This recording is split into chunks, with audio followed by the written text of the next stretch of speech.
할렐루야. 네, 감사합니다. 지금 태풍이 아주 심하게 오고 있다 해서 멀리서 오다가 지금 되돌아간 지체들이 좀 있습니다. 그래서 좀 안타깝긴 한데요. 하나님께서 우리나라에 또 태풍 가운데도 지켜주시기를 바랍니다. 디모데 말씀을 가지고 우리 은혜를 받고 있는데요. 이 말씀의 배경은 에베소 교회에서 목회하고 있는 젊은 목회자 디모데에게 노련하고 또 경륜이 있는 이 바울 멘토가 이렇게 그에게 목회에 도움을 주기 위해서 귀한 서신을 썼습니다. 이게 목회자에게만 해당되는 게 아니라 우리 모두에게 다 해당되는 말씀이라고 생각합니다. 자, 오늘 말씀을 보면요, 에베소 교회에 있는 거짓 선지자들, 거짓 교사들이 가르치는 잘못된 가르침에 대한 경고가 나오고 있습니다. 자, 우리 1절을 한번 읽겠습니다. 지금 본문 위에 1절 한번 읽겠습니다. 그러나 성령이 밝히 말씀하시기를 후일에 어떤 사람들이 믿음에서 떠나 미혹하는 영과 귀신의 가르침을 따르리라 하셨으니, 자, 이 사람들이 바로 미혹하는 영과 귀신의 가르침을 따르는 이 사람들이 바로 거짓 선지자, 거짓 교사들, 또 그들을 따르는 잘못된 추종자들, 이런 사람들입니다. 근데 바울이 성령이 밝히 말씀하시기를 후일에 이런 일이 일어날 것이라고 에베소 교회에 이야기했다. 그럼 언제 이야기했느냐?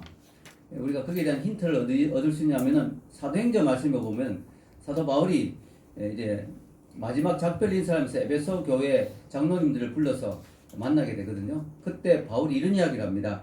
읽겠습니다. 내가 떠난 후에 사나운 이리가 여러분에게 들어와서 양떼를 아끼지 아니하며 또한 여러분 중에서도 제자를 끌어 자기를 따르게 하려고 어그러지 말을 하는 사람들이 일어날 줄을 내가 아노라. 여기 나오죠. 주보에 사도행전 20장 29절 30절. 자, 여기 보면요, 성령님이 자기에게 말해 주셨다는 거예요. 바울이 워낙 영적으로 민감한 사람이니까 성령님이 뭐라고 말씀해 주시냐면은 에베소 장로들에게 경고하라. 내가 떠나고 난 뒤에 앞으로 이 사나운 일이, 즉 이 거짓 선지자들, 영적으로 잘못된 사람들이 와서 양떼를 마음껏 뒤젓는 그런 일들이 일어날 수 있다. 또 제자들까지 끌어들여서 자기를 따르게 하려고 어그러진 말을 한 사람들이 일어난 그런 일들이 있을 것이다 라고 경고했다는 것입니다. 자, 여러분, 이렇게 바울은 성령님 음성에 민감해서 이런 일들이 일어날 것을 알고 미리 주의를 시키는 거죠. 그리고 또 이런 상황들이 발생하고 있고요. 자, 우리가 보면 이 바울처럼 성령님의 음성에 민감하고 성령님의 음성을 잘 듣고 성령님의 음성을 잘 따라간 사람들이 얼마나 좋겠습니까? 그죠? 바울이 참 부럽죠. 성령님의 음성을 민감하게 들을 수 있는 바울. 앞으로 일어날 일까지 미리 알 수 있는 이 바울. 그런데요, 또 어떤 사람들은 여기 에베소 교회에 있던 잘못된 사람들처럼 성령님 음성을 안 따르고 마귀의 음성을 따르는, 귀신의 가르침을 따르는 이런 사람들도 또 있어요. 참 보면요, 우리가 인간은 다 똑같은 인간인데 왜 어떤 사람은 성령님의 음성을 자꾸 들으려고 하고 성령님의 음성을 자꾸 따라가는 사람이 있는 반면에 또 어떤 사람은 자꾸 마귀의 가르침, 마귀의 음성에 자꾸 귀 기울이는 사람이 있는지, 참 이게 정말 너무 이상한 거죠. 여러분, 우리가 한 번밖에 없는 인생인데 성령님의 음성을 따라가야지, 하나님의 말씀을 따라가야지, 왜 잘못된 가르침을 따라가고 왜 귀신의 가르침을 따라가야 되겠습니까? 우리가 선택할 수 있는데 왜 우리는 나쁜 선택을 할까요? 옛날에 저희 교회도 소개한 적이 있는데요, 울고 있는 사람과 함께 울 수 있어서 행복하다라는 책이 있습니다. 유정옥 사모님이 쓰신 책인데 정말 놀라운 책이죠. 놀라운 은혜와 감정이 들어있는 책입니다. 베스트셀러가 된 책인데요, 이 책에 너무 좋은 주옥 같은 내용이 많이 있지만 그 중에 한 내용이 이 말씀을 준비하는데 기억이 나더라고요. 그래서 제가 그 책을 다시 꺼내서 좀 읽어봤습니다. 읽어보니까 이런 내용입니다. 유정옥 사모님 어머님이 어릴 때 자주 했던 이야기가 있대요. 그게 쥐 이야기예요. 쥐 이야기. 쥐가 3마리 나오는데 여기 좀 단순하기 위해서 제가 2마리로 좀 정리하겠습니다. 2종류의 쥐를 이야기하는 거예요. 한 종류의 쥐는 시궁창에 사는 쥐, 한 종류의 쥐는 쌀이 많은 곳간에 사는 쥐. 자, 시궁창에 사는 쥐는요, 하수로 때려 내려오는 밥덩어리, 밥찌꺼기를 주워 먹고 사는 쥐입니다. 근데요, 이 추운 겨울에 하수구에 떠내려오는 밥을 주워 먹으려면 얼마나 춥겠어요. 추운 물 속에 들어가서 막 그걸 주워 먹으려 하니까 온몸이 털이 물에 젖고 막 달달달 떠는 거죠, 추워서. 그래도 그 쥐는 평생 그 하수구를 떠나지 못하고 달달달 떨다가 결국 그곳에 살다가 죽습니다. 또 다른 쥐는 쌀 곳간에 살았습니다. 이 곳간에 사시사철 쌀들이 넘쳐나죠. 넘쳐난 하얀 쌀을 마음껏 먹고 또 졸음이 오면은 깨끗한 쌀가마니 섬에 들어가서 편안하게 자고 그렇게 살았다고 합니다. 그러면서 어머님이 그 어린 딸 유정옥에게 이야기합니다. 얘야, 쥐가 다니는 길이 정해져 있니? 아니요. 그래, 하속에 살던 쥐가 곳간에 가면 절대로 안 된다고 하는 그렇게 길이 정해져 있는 게 아니지 않니? 그래도 하수구에 사는 쥐는 일평생 그 하수구를 떠나지 못한단다. 더러운 물에 떠내려오는 밥 알갱이를 주워 먹지 못하면 배고파 죽을까봐 그곳을 못 떠나고 달달달 떨면서 살다가 그렇게 죽는단다. 너도 언제라도 내가 있는 것이 하수구 같거든 다른 곳으로 가거라. 사람에게도 길이 정해져 있는 것이 아니란다. 너가 그곳을 떠나면 금방 죽을 것 같아도 떠나라. 깨끗한 길을 계속 찾아가거라. 깨끗한 길에서도 절대로 죽지 않는단다. 이렇게 어머님이 이야기했던 거예요. 저는 이게 너무 많이 와닿더라고요. 그렇잖아요.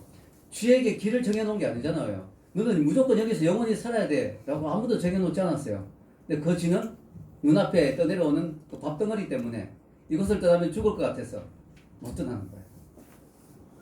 여러분, 우리가 잘못된 길에 들을 수 있다면 내가 이곳을 떠나면 죽을 것 같아도 내가 여기 아니면 답이 없는 것 같아도 떠나야 됩니다. 아멘. 네, 그 길을 떠나야 됩니다. 내 잘못된 삶의 방식을 바꿔야 됩니다. 내 삶의 스타일을 바꿔야 됩니다. 내가 있는 곳을 떠나야 되죠. 내가 머물러 있는 어두운 자리를 떠나야 됩니다. 죄악의 자리를 떠나야 됩니다. 왜냐?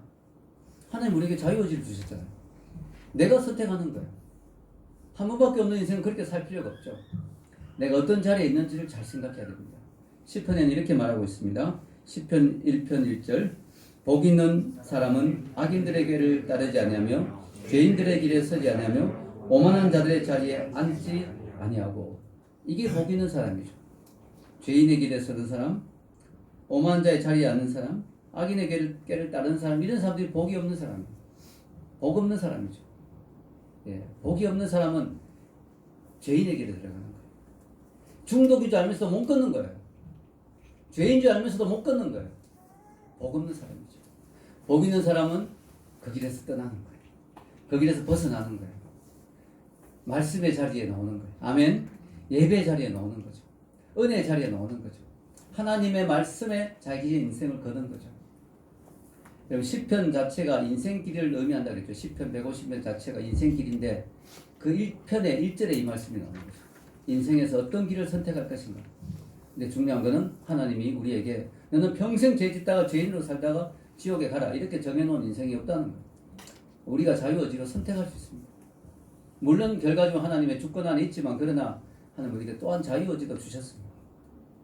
자, 오늘 이렇게 하나님의 길을 따르지 않고 성령의 길을 따르지 않고 악인의 길을 따르고 타락한 길을 따르고 귀신의 길을 따르는 그런 사람들의 삶은 어떤 식으로 되는가? 그것이 오늘 2절에 나와 있습니다. 자, 이런 잘못된 길을 따라간다면 어떤 모습이 되겠습니까? 2절 한번 읽어보겠습니다. 위에 2절 자기 양심이 화인을 맞아서 외식함으로 거짓말하는 자들이라 이런 자들이 된다는 것입니다. 즉 우리가 계속 죄 짓는 자리에 가게 되면 양심에 문제가 생깁니다. 여러분 처음에는 양심이 걸리죠. 내가 이런 짓 하면 안 되는데, 내가 이렇게 살면 안 되는데, 하나님 보시기에 내가 이러면 안 되는데. 근데 이게 자꾸 그 길로 계속 가다 보면 어떻게 돼요? 양심이 둔해지고 나중에 뭐예요? 화인을 맞게 된다. 이런 상황이 되는 거예요. 자, 여러분 양심은 하나님이 우리 모든 믿지 않는 사람에게도 주었어요. 얼마나 하나님의 큰 은혜인지 몰라요. 이게 일반 은총이죠. 일반 은총. 믿지 않는 사람도 기본적으로 바른 길을 걸어가도록 하나님이 주시기에 양심이에요.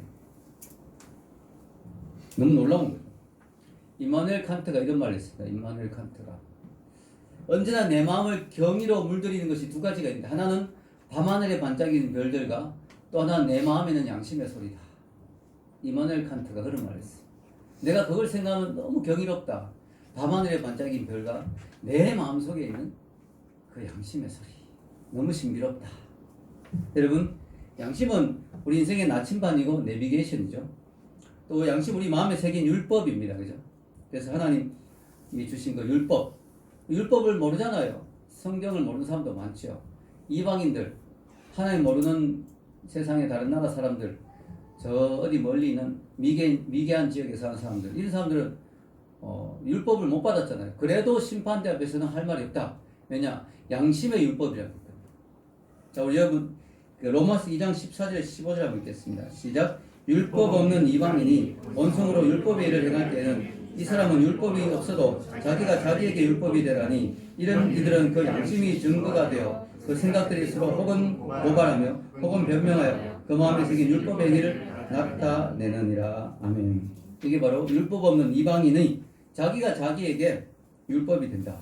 즉 자기 속에 있는 양심이 자기를 고발한다. 그래서 하나님의 심판대 앞에 섰을 때 하나님, 제가 죄인 줄 몰라서 죄를 지었으니까 저는 심판을 받지 않아도 되는 거 아닙니까? 라고 할 수가 없다는 거예요.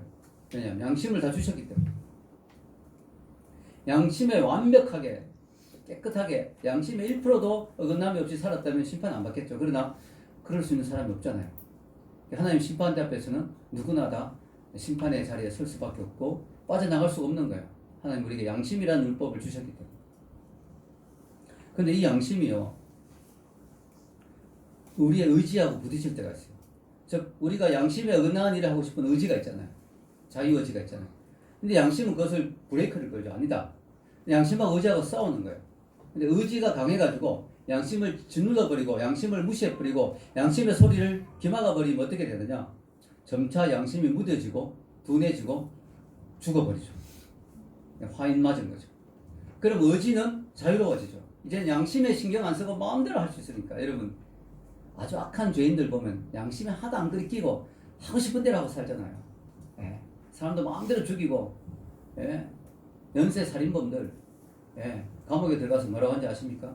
더 못 죽인 게 한이다. 예. 여러분 이런 식으로 이야기해요. 사람이 양심이 완전히 망가져. 자기 의지대로만 살면, 자기 하고 싶은 대로 살면, 양심의 소리에 완전히 귀를 닫아버리면 그때부터 양심이 작동을 안 하죠. 고장난 거죠, 고장. 여러분 이것은요 좋은 게 아니죠. 왜냐하면은 이것은 마치 자동차의 브레이크가 고장난 것 같죠. 여러분 브레이크가 고장난 자동차 혹시 타고 싶으십니까? 절대로 타고 싶지 않죠. 여러분 브레이크가 고장난 차 너무 위험하죠. 예. 마음껏 달리있으니까 좋다? 아니죠. 언제 죽을지 모르죠. 언제 정말 끝날지 모릅니다. 여러분 양심이 화인 맞고 양심이 무너져 버리면 우리 인생은 브레이크가 없는 자동차처럼 그 무엇도 그 사람을 통제할 수 없고 그 무엇도 그 사람을 바른 길로 이끌어갈 수가 없는 거죠. 자, 양심이 우리가 좀 신경 써야 되는 게 뭐냐면 양심은 되게 연약하고 되게 섬세합니다. 그리고 아주 세밀합니다. 그래서 양심이 자꾸 우리가 무시하고 양심을 구박하고 양심을 핍박하고 양심을 짓누르면 양심은 금방 사그러집니다. 양심이라는 게 되게 예민하기 때문에 우리 양심이라는 것에 대해서 되게 우리가 민감하게 신경 안 쓰면 양심은 금방 무뎌집니다. 그럼 그렇잖아요. 우리가 죄지을 한 번은 좀 찝찝하지만 두 번은 뭐 누구나 하는 거, 세 번은 당연한 거고 뭐 네 번은 즐기고 이렇게 되잖아요. 그죠? 우리가 이 양심이라는 게 되게 예민해요. 그래서 마치 뭐가 같으냐면요. 옛날에 그 탄광에 석탄을 캘 때 그 광부들이 옛날에는 뭐 무슨 이렇게 이런 거 좋은 기계가 없잖아요. 그래서 꼭 가지고 들어가는 게 뭐냐면 카나리아였습니다. 카나리아. 깊은 갱도 속으로 들어가면 두 가지 위험이 있죠. 하나는 갱도가 무너지는 거. 이건 어떻게 할 수가 없어요. 또 하나는 거기서 안 좋은 가스가 나오는 일산화탄소가 나오는 거. 그럼 이게 중독되면 하다가 죽어버리는 거예요. 그래서 이 광부들이 반드시 가져가는 게 뭐냐면 지금 같으면 일산화탄소 측정기 이런 게 있겠죠. 근데 옛날엔 그런 게 없으니까 카나리아를 가져가는 거예요. 세장 안에 넣어서 가져가겠죠. 깊은 갱도로 가져갑니다. 이 왜 가져가느냐? 안 어울리죠, 여러분. 깊은 지하 석탄 갱도와 예쁘고 귀여운 카나리아 새하고 전혀 안 어울리잖아요. 왜 가져갈까요? 이 카나리아 새는 사람보다 이 가스에 더 민감하다는 거예요. 그러니까 사람은 잘 눈치 못 채고 열심히 뭐 석탄을 캐고 있으면 정신이 없잖아요. 근데 카나리아 새가 막 푸석푸석거리고 막 소리를 내는 거야. 이거는 지금 가스가 새고 있는 거예요. 그래서 카나리아가 사람보다 빨리 그걸 알아차린대요. 그러면은 빠져나갈 수 있는 시간을 벌 수 있는 거죠. 사람이 느끼고 뭐 이상한데 하면 벌써 죽는 거예요. 중독돼가 죽어. 카나리아는 사람이 중독되기 전에 조금만 이상해도 금방 느끼는 거예요. 그래서 이걸 가지고 가는 거야. 그래서 우리 양심을 내 마음속에 있는 카나리아. 나는 잘 못 느끼는데 양심이 딱 느끼. 이거 아닌데 이거 찝찝한데 이거 아닌 것 같은데 이 양심이 딱 느끼는 거예요. 내 속에 있는 카나리아와 같은 거예요. 이걸 자꾸 무시해버리면 어떻게 돼요? 여러분 그 갱도에 들어가서 카나리아가 막 떠들고 하는데 시끄러워 그러고 조용히 해 그러고 무시해버리면 난 죽는 거죠. 여러분 양심이 여기 뭐 화인을 맞았다 이게 도대체 무슨 뜻인가? 자 양심이 화인 맞았다는 게 이제 그 의미를 보면 이게 인두 있죠 인두 여러분 뜨거운 인두 있죠 여러분 옛날 다리미 할 때 다리미보다 막 다리미 없을 때 뜨겁게 인두를 달궈서 그걸로 막 다리잖아요 옷을 인두로 막 몸을 찢으면 막 그 살까지 타잖아요.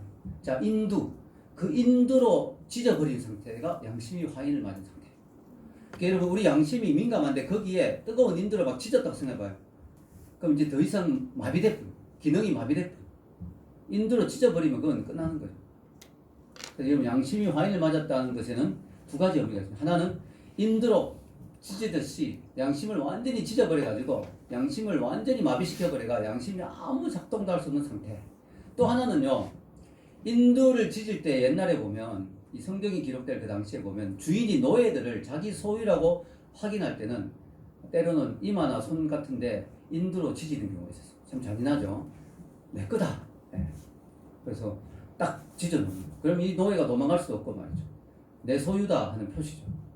그래서 양심이 화인 맞았다는 건 뭐냐? 사탄이 그 사람의 마음에 내 소유로 삼았다. 찢어놓았다. 이 사람은 더 이상 양심의 기능도 발휘할 수 없고 완전히 사탄에게 매여서 사탄이 시키대로 하다가 인생을 마치게 되는 그런 존재가 된다는 거죠. 우리가 죄를 지어도요 양심이 조금 살아있으면 가능성은 있어요. 왜냐하면 깨닫고 돌이킬 수 있는 가능성이 있잖아요. 이게 아닌데 하고 양심의 가책을 느껴서 깨닫고 돌이킬 수 있는 가능성이 조금이라도 있잖아요. 근데 양심이 완전히 이렇게 화인을 맞고 사탄의 낙인을 받아버리면 더 이상 소망이 없죠. 왜냐하면 양심의 가책을 전혀 못 느끼니까 이 사람은 돌이키고 회개할 수 있는 가능성이 전혀 없죠. 이런 상태가 된 사람들. 오늘 바울이 이들이 얼마나 에베소 교회에서 거짓 선지자로서 얼마나 마귀의 영을 따라가고 얼마나 교회를 분탕질을 했는지 이 사도 바울은 그들에게 양심이 화인 맞은 자들이다. 그들은 체면도 없고 염치도 없고 예의도 없고 기본적인 양심의 가책도 없고 완전히 그러면서 그들이 어떻게 됩니까? 2절에 보면 자기 양심이 화인을 맞아서 어떻게 된다고요? 외식함으로 거짓말한 자. 이 결과가 나오는 거예요. 양심이 화인 맞은 사람들의 특징이 두 가지. 외식하고 거짓말한다. 외식은 뭐냐? 우리 바깥에서 밥 먹는 게 외식이죠. 그거 아닙니다. 여기서는 그게 아니고 가면을 덮어 쓴다. 우리가 연극할 때 보면 전혀 다른 모습으로 나오잖아요. 그것처럼 이 사람이 전혀 속으로 마귀가 가득 차 있는데 겉으로는 엄청나게 빛의 사자처럼 행동할 수 있다는 거예요. 외식합니다. 위선자, 이중인격자, 전혀 다른 모습을 가지고 있는 두 얼굴의 사나이. 여기서는 정말 선량하고 훌륭한 교회 지도자 같은데 알고 보니까 마귀를 따라가고 있는 완전히 귀신을 따르는 삶을 사는 이 외식하는 자가 되고요. 또 하나는 거짓말하는 자가 된다. 자 여러분 거짓말. 우리가 거짓말을 할 때 실수로 우리가 어떻게 또 잠깐 인간적으로 연약해서 거짓말하는 경우도 있잖아요. 잠깐 위기를 모면하려고. 우리가 양심이 살아있으면 뭐예요? 양심에 걸리죠. 그리고 좀 이렇게 말을 더듬는다든가 거짓말할 때 얼굴이 좀 붉어진다든가 또 입술이 좀 떨린다든가 손이 이렇게 좀 떨린다든가 그런 게 있잖아요. 근데 여기 지금 양심에 화인 맞은 사람들은 거짓말을 하는데 어떻게 하냐? 거짓말을 진짜 같이 하는 거예요. 이 사람은 거짓말 하는데 너무 걸듯하게 하기 때문에 거짓말이 완전히 자기의 주 일상이기 때문에 하는 말마다 다 거짓말이기 때문에 이 사람은 거짓말해도 너무 참말 같아 보입니다. 너무너무 걸듯한 거예요, 이 거짓말. 아마 이런 사람은 거짓말 탐지기로 테스트해도 참말로 나올 거예요. 이 사람은 진짜 거짓말이죠, 이 사람. 진짜 거짓말을 너무 진짜 같이 하는 거예요. 여러분 사기꾼들 있죠? 사기꾼들 보면요, 정말 거짓말 잘합니다. 제가 옛날 어릴 때 기억나는데 우리 옆집 아주머니가 사기당했는데 어떤 뭐 김 부장이라는 사람이 와서 뭐 사업에 대해서 막 이야기하고 사기하는데 너무너무 잘생겼어요. 미끈하게 생기고 말도 막 청산유수 같이 하고 완전 다 사기였어요. 이 사기꾼들은요, 전문 사기꾼들은요 너무너무 걸듯해요. 들어보면 완전 참말 같아요. 근데 이런 자들이 바로 양심에 화인 맞은 자들. 전혀 양심의 가책 없이 너무나 뻔뻔스럽게 이야기하는 그런 사람들. 자, 우리가 이렇게 되면 안 되겠죠. 우리가 양심에 민감해야 됩니다. 내 속에 있는 카나리아, 내 속에 있는 양심을 잘 보호해야 돼요. 그 양심이 정말 무뎌지지 않도록 내가 정말 양심에 귀를 기울이고 조그만 양심의 가책이 와도 빨리빨리 회개하고 양심을 따르고 예, 그렇게 하지 양심을 자꾸 무시하면 점점 마비되어서 나중에는 진짜 심해지면 화인 맞은 상태 완전히 이제는 거짓으로 점철된 인생 그런 인간이 되는 거야. 이렇게 되면 안 되는 거죠 우리 인생이. 자, 이 양심의 화인 맞은 자들이 여러 가지 잘못된 가르침을 많이 가르쳤어요. 에베소도에서. 그래서 도리적으로 가르치는 잘못된 가르침도 많았죠. 예수님에 대해서 잘못 가르치고 율법주의자로 막 나가고 이런 것도 많이 있었는데 오늘 이 자리에서는요. 바울이 또 다른 문제를 이야기합니다. 이들이 잘못된 가르침의 또 다른 문제가 이겁니다. 잘못된 경건에 대한 가르침. 자, 이렇게 사는 게 경건하다라고 가르치는데 이게 잘못됐다는 거예요. 그게 3절에 한번 읽어보겠습니다. 혼인을 금하고 어떤 음식물은 먹지 말라고 할 터이나 음식물은 하나님이 지으신 바니 믿는 자들과 진리를 아는 자들이 감사함으로 받을 것이니라. 이게 나오죠. 자, 이들이 이야기하는 게 두 가지예요. 혼인을 금한다. 혼인을 금하고 또 어떤 특정 음식물을 먹지 말아야 한다. 자, 언뜻 보면 대단히 영적인 가르침인 것 같아 보이죠. 예. 정말 이렇게 자신을 절제하고 극제하는 모습인 것 같아 보입니다. 그죠? 근데 이것은 사실 잘못된 가르침입니다. 자, 여러분, 혼인을 안 할 수도 있어요. 이거 자체가 문제가 있다는 건 아니에요. 근데 이 사람들의 지금 문제는 뭐냐면, 혼인을 안 함으로 하나님께 인정받으려고 하는 거예요. 이게 문제입니다. 자, 이게 성경적이지 않죠. 성경에 하나님이 혼인 안 하면 그것을 높이 산다고 하지 않죠. 오히려 혼인하는 것을 권장하고 있죠. 창세기 1장 27절에서 28절 읽겠습니다. 하나님이 자기 형상 곧 하나님의 형상대로 사람을 창조하시되 남자와 여자를 창조하시고 하나님이 그들에게 복을 주시며 하나님이 그들에게 이르시되 생육하고 번성하여 땅에 충만하라 땅을 정복하라 바다의 물고기와 하늘의 새와 땅에 움직이는 모든 생물을 다스리라 하시니라. 아멘. 여기 보면 하나님이 남자와 여자를 만드셨어요. 그리고 그들이 결혼해서 생육하고 번성하라고 말씀하시고 복을 약속하셨습니다. 잘하는 일이니까 복을 주시겠다는 거죠. 결혼하는 것이 잘하는 거니까 복을 주겠다는 거 아니겠습니까? 옛날에 이런 식의 잘못된 경건의 가르침을 가졌던 사람들이 바로 수도사들이었습니다. 수도사들. 그들은 결혼 안 하고 수도원에 들어가서 고행했습니다. 그게 하나님께 인정받는 거라고 생각했어요. 잘못된 경건입니다. 정말 옛날 수도사들 보면 처절했죠. 기둥 위에 올라가서 평생 살았던 사람도 있어요. 별명 기둥성자. 밑에서 사람들이 음식을 올려주면 받아먹고 안 주면 안 먹고 기둥에서 평생 고행하다가 그 하나님께 인정받으려고. 어떤 사람은 최대한 더럽게 살아야 된다니까 막 더럽게 사는 정말로 더럽게 사는 그런 사람들 있어요. 하여튼 별별 사람들이 있었어요. 이게 다 잘못된 거예요. 여러분 우리 기독교는요 되게 건강한 종교입니다. 되게 건강한 종교예요. 기독교는요 산속에 들어가서 도 닦는 종교가 아닙니다. 기독교는 현실과 너무나 밀착되어 있는 종교. 예수님도요 혼자 고고하게 독닦지 않았어요. 40일 금식기도는 했지만요 예수님은 시장통에 들어가서 상인들을 만나고 세리들을 만나고 창녀들을 만나고 예수님 돌아가실 때도 강도 사이에 죽으셨죠. 너무나 현실적인 인간적인 삶의 자리에 있는 예수님. 우리와 동떨어져 있는 예수님이 아니에요. 진정한 경건은 내 삶과 내 삶의 자리와 동떨어져서 저기 수도원에서 수도하는 게 진정한 경건이 아니에요. 내 삶의 자리에서 정말 하나님의 뜻을 이루는 것이 진정한 경건이죠. 내 삶의 자리를 변화시켜 나가는 것이 진정한 경건이죠. 근데 이 사람들은 혼인을 금하고 어떤 음식을 먹지 않으면 그게 경건한 것 같이 그렇게 이야기합니다.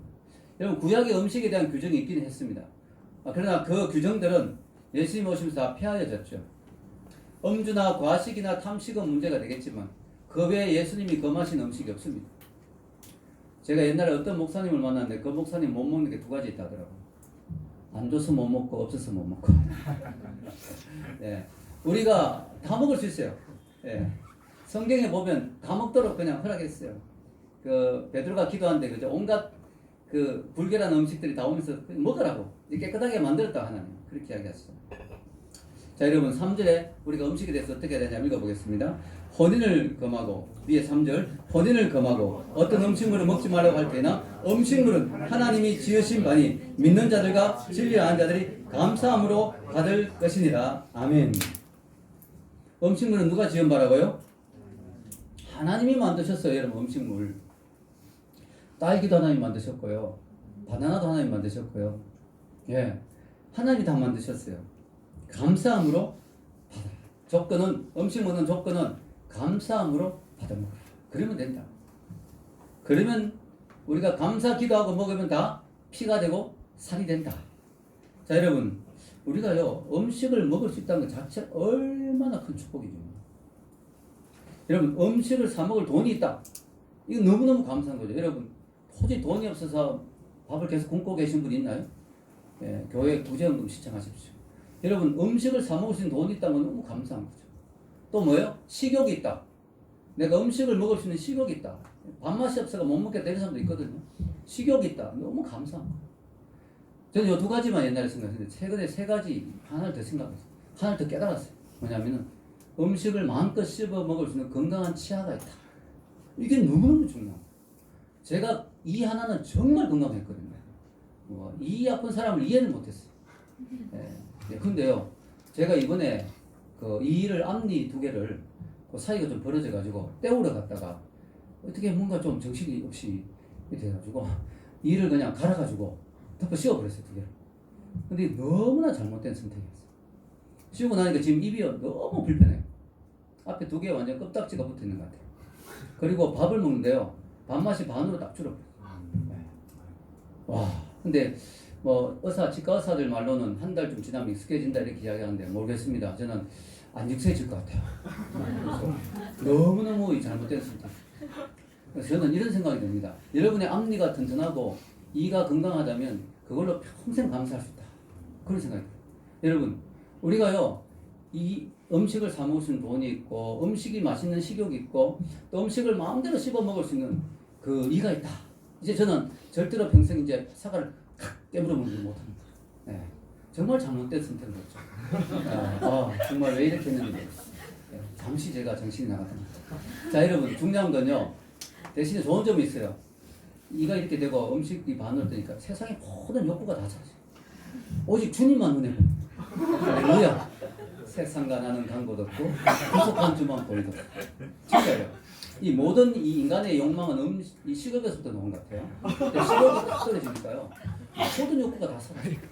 그리고 정말 주님만 바라보고 있어요. 여러분, 어쨌든 간에 제가 포인트는 뭐냐, 여러분 웃지만 저는 진짜 멘붕이 돼요. 정말 여러분 기도 좀 해주십시오. 빨리 적응이 되고 제가 이 영적으로 좀 이렇게 영적보다 몸과 마음이 좀 회복되도록 멘붕이 오더라고요. 여러분, 그래서요, 우리가 하여튼 음식을 먹을 수 있는 건 감사한 거예요. 그래서 여러분, 감사함으로 먹어야 돼요. 아멘. 감사 기도로 하나님 정말 감사합니다. 이런 좋은 음식을 주시고 내가 마음껏 먹을 수 있으니 너무 감사합니다. 이게 모두 하나님 은혜예요. 그래서 여러분, 성경에는요, 음식을 금하는 게 아니에요. 감사함으로 먹으면 다 축복이 되는 것입니다. 당시 초대 교회에 왜 이런 가르침이 있었느냐? 이 이단들이요, 주로 영지주의자들. 영지주의자가 뭐냐면은, 영지주의자 특징, 일종의 그 철학에서 나온 종교인데요. 세상을 두 개로 구분합니다. 이원론이죠. 영적인 건 전부 거룩한 거고, 육적인 건 전부 타락한 거고 더러운 거다. 그래서 인간의 모든 욕구, 이런 것도 다 육에서 나온 거니까 다 안 좋은 거다. 그래서 이거 다 죄다. 결혼도 성적인 욕구, 다 죄다. 식욕, 음식 먹고 싶은 욕구 다 죄다. 이렇게 해서 전부 이 세상 것은 전부 다 안 좋은 걸로. 이게 이원론적인 신앙은 위험합니다. 왜냐하면 하나님은 영적인 데만 관여한 분이 아니거든요. 하나님 이 세상 만물을 다 만드시고 뭐요? 보시기에 좋았다고 했어요. 우리 신앙은요, 통합적이어야 돼요. 영적으로만 거룩하고 세상의 삶은 세상적이고 아니에요. 하나님은요, 통합적인 신앙. 그게 건강한 신앙이에요. 건강한 신앙이에요. 여러분, 4절에 이야기하죠. 4절에. 이 4절의 말씀이 바로 이런 검욕주의의 종말을 찍는, 마침표를 찍는 말씀이죠. 4절 읽겠습니다. 하나님께서 지으신 모든 것이 선함에 감사함으로 받으면 버릴 것이 없다니. 예. 우리가 하나님 만드신 모든 게 다 귀하고 아름다운 것들이에요. 감사함으로 받으면 버릴 게 없어요. 감사함으로 받으면 되는 거예요. 여러분, 하나님 세상 만물을 만드시고 보시기에 좋았다. 좋지 않았다고 하는 건 딱 한 가지 있었죠. 뭐예요?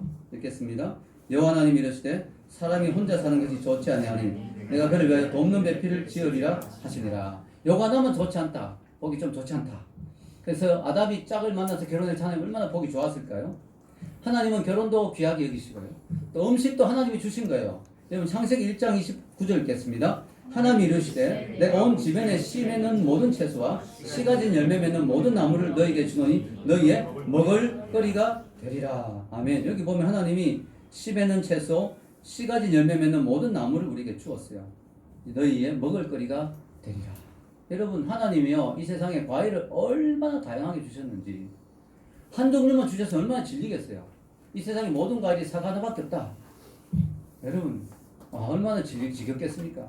사과도 있죠, 딸기도 있고, 토마토도 있고, 바나나도 있고, 체리도 있고, 복숭아도 있고, 감도 있고. 와 얼마나 신비로운지 몰라. 여러분 이 우주 어디에 가도 이런 과일이 없잖아요. 우주에 별들이 이렇게 많은데 어떤 행성에 가도 이런 과일이 없잖아요. 아멘. 하나님이 주신 하나님이 심지어 하나님이 동물도 주셨어요. 읽겠습니다. 모든 산 동물은 너희의 먹을 것이 될지라 채소같이 내가 이것을 다 너희에게 주노라. 예, 하나님이 동물 잡아먹는 것도 허락했어요. 예, 그래서 여러분 동물까지 하나님이 주셨습니다. 그래서 하나님은요 우리 인간에게 이 모든 것들을 먹으라고 주신 거예요. 우리가 이걸 먹을 수 있는 것 자체가 축복이고 은혜죠. 그래서 여러분 기독교 신앙은요 대단히 건강하고 건전하죠. 참 밝습니다. 그죠? 감사함으로 모든 걸 받아들이고 부정적이거나 검욕적이거나 어둡지 않습니다. 기독교 신앙은 건강합니다. 여러분 심지어는요 이 건강함이 전염됩니다. 이게 너무 놀랍더라고요. 너무 놀라워요. 저는 이 말씀이 너무 좋아요. 5절 읽겠습니다. 하나님의 말씀과 기도로 거룩하여집니다. 무슨 말입니까? 우상에게 바쳤던 고기를 그때는 시장에 많이 내놓았어요. 이거 먹어도 되냐 안 되느냐 이 토론 많았죠. 바울은 먹어도 된다 그랬어요. 우상은 아무것도 아니다. 하나님 더 세신데 감사함으로 먹으면 아멘이다. 그러나 그걸 보고 시험 드는 사람이 있으면 그 사람 때문에 먹지 마라. 그런 경우에는 먹지 마라. 감사함으로 먹으면 괜찮다. 자 여러분 그러면 담배나 술도 감사함으로 먹으면 됩니까? 그건 아니죠. 왜냐하면 그 몸에 해로우니까. 감사할 수가 없잖아요. 하나님. 그리고 술이 많은 죄를 짓게 만드니까. 담배는 뭐 너무너무 해로운 거 말로도 할 수 없죠. 그래서 감사할 수가 없죠. 이건. 자 여러분 감사함으로 먹으면 되는데 놀라운 것은 말씀과 기도로 거룩해진다. 이게요 음식에 뿐만 아니라 저는 더 확대해서 적용하고 싶어요. 뭐냐면은 자 우리 집에 믿는 사람이 나 하나밖에 없다 이거예요. 얼마나 외롭고 힘듭니까? 그죠? 그런데 내가 그 안에서 말씀과 기도로 그 가정을 지켜나가면 뭐요? 나 때문에 그 가정이 거룩해진다. 아멘. 예. 내가 믿지 않는 집에 시집갔다. 그래서 남편하고 시부모님이 안 믿으신다. 그러면 어떻게 해요? 내가 말씀과 기도로 그 가정을 변화시킬 수 있는 거죠. 물론 그 길은 힘듭니다. 그래서 저는 사실 정말 각오를 하고 와야 된다고 생각해요. 선교사로 가는 각오를 하고. 그러나 갔다 오면 내가 말씀과 기도로 변화시킬 수 있죠. 우리 장모님 같은 경우는 믿지 않는 가정이 시집가서 평생을 고생을 하셨지만 온 가정을 다 구원시키셨어요. 할렐루야. 예, 말씀과 기도로 거룩하기만. 여러분의 직장이 믿지 않는 사람들이 주위에 있다. 너무 힘듭니다. 이렇게만 생각하지 마시고 내가 말씀과 기도로 그들을 변화시켜 나갈 수 있는 거예요. 아멘. 예, 말씀과 기도로 거룩하여집니다. 그래서 여러분 가정에 한 명이라도 영적으로 살아있는 사람이 있다면 그 가정에 소망이 있는 거예요. 아멘. 우리나라가 이렇게 어렵다 하더라도 우리나라가 이렇게 지금 참담하고 미래가 암울하다 하더라도 우리나라 안에 기도하는 사람들이 있다면 소망이 있는 거예요. 아멘. 소망이 있는 거죠. 북한이 저렇게 암울해도 지하교회 교인들의 기도가 있다면 북한도 소망이 있는 거예요. 아멘. 예. 여러분 성경이 말하는 경건은 옷을 피하고 터부시하고 금하고 억제하고 이런 게 아니라 주신 것을 감사하고 받아들이고 누리고 즐기고 그러면서 말씀과 기도로 그것을 그 주위에 부정적인 것들을 변화시켜 나가는 것. 이것이 참된 경건인 것입니다. 자 여러분 결론을 내리겠습니다. 오늘 제목이 참된 경건인데요. 참된 경건은 현실을 회피하지 않는 것입니다. 삶을 즐기고 기뻐하되 그 모든 것을 하나님의 은혜로 생각하고 감사하는 것입니다. 기독교의 역사관은 긍정적이고 또 적극적인 역사관입니다. 예, 세상의 모든 것을 부정적으로 보지 않습니다. 결혼도 축복이고 음식도 축복입니다. 자 여러분 이 디모데가 목회하던 에베소 교회에 왜 이런 이상한 사람들이 많이 나왔고 이상한 사람들이 많이 따라갔느냐. 이게 제일 큰 이유는 우리 지난번에 공부한 중에 경건의 비밀이라는 말이 나왔어요. 경건의 비밀. 지난주에 공부했죠. 경건의 비밀이 뭐였어요? 예수님의 성육신과 십자가와 부활 그리고 성천과 재림. 이것이 경건의 비밀이에요. 자, 이 경건의 비밀을 제대로 못 깨달으니까 즉 다른 말로 하면 예수 그리스도를 제대로 못 붙잡으니까 엉뚱한 걸 붙잡고 있는 거예요 지금 사람들이. 무슨 말인지 아시겠습니까? 이 경건의 비밀이 예수님이라는 거예요. 근데 예수님 복음을 제대로 못 깨달으니까 사람들이 다른 걸 가지고 경건을 찾으려고 하는 거예요. 다른 걸 가지고 하나님께 인정받으려고 하는 거예요. 다른 경건으로 자기가 자기 의를 세우려고 하는 거예요. 왜? 참된 경건의 비밀인 예수님을 못 만났습니다. 예수님을 못 붙잡았습니다. 우리 인생이 그래요. 사람들이 지금요, 이 세상에 살아가는 사람들이 많은데요. 그냥 못 삽니다. 맨정신은 못 삽니다. 이 세상 여러분. 뭔가를 붙들어야 살아요. 뭔가를. 맨정신은 못 살아요. 그래서 사람들이 얼마나 여러분 덕후들 많죠. 예, 중독들 많죠. 왜 그러냐면 그냥 맨정신은 못 살아요. 왜 그러냐면 이 세상도 힘들지만 하나님 우리 인간에게 하나님을 찾으라고 빈 공간을 주셨거든요. 허무함을, 허전함을 주셨거든요. 그러니까 사람들이 그 허전함 때문에 뭔가를 잡아야 살 수 있어요. 어떤 사람은 낚시에 미치고, 어떤 사람은 골프에 미치고, 어떤 사람은 영화에 미치고, 어떤 사람은 뭐에 성에 미치고, 어떤 사람은 술에 미치고, 중독되고. 그런데 다 그렇게 된 이유가 진짜 붙잡아야 될 것을 못 붙잡았기 때문에. 참된 경건의 비밀, 예수님을 딱 붙잡으면 뭐예요? 내 마음속에 빈자리가 탁 채워지는 거죠. 아멘? 인간이니까 때로는 외로울 수도 있고 허전할 수 있지만 절대적으로 외롭진 않고 절대적으로 허전하진 않죠. 왜냐? 절대적인 답을 찾았으니까. 인생의 답을 찾았으니까. 삶과 죽음의 문제, 내가 왜 태어났고 왜 살며 무엇을 위해 살아야 되며 죽고 난 뒤 어디로 가는지 모든 것에 대한 답을 찾았잖아요. 천국을 발견했잖아요. 하나님의 나라를 발견했잖아요. 내 인생의 주인을 만났잖아요. 그러니까요. 다른 것에 집착할 필요가 없죠. 네. 너무 외로운데 오늘 영화 한번 풀어볼까? 이 정도는 가능하죠. 그러나 내가 정말 거기에 내 인생을 바칠 정도로, 거기에 중독돼서 내 인생이 무너질 정도로 그런 삶이 되진 않죠. 여러분, 참된 경건의 비밀은 예수님입니다. 아멘. 이걸 딱 붙잡으면요, 딴 것들, 세상의 신기루 같이 흩어질 것들을 붙잡을 이유가 없어요. 그래서 여러분 인생에 가장 중요한 건 뭐냐면 예수님이 누구신지를 제대로 아는 거예요. 예수님에 대한 경건의 비밀을 제대로 깨닫는 거예요. 그렇게 될 때 여러분 다른 것에 흔들리지 않는 인생, 다른 걸 따라가지 않는 인생이 될 줄로 믿습니다. 이런 은혜가 있기를 주의 이름으로 축원합니다.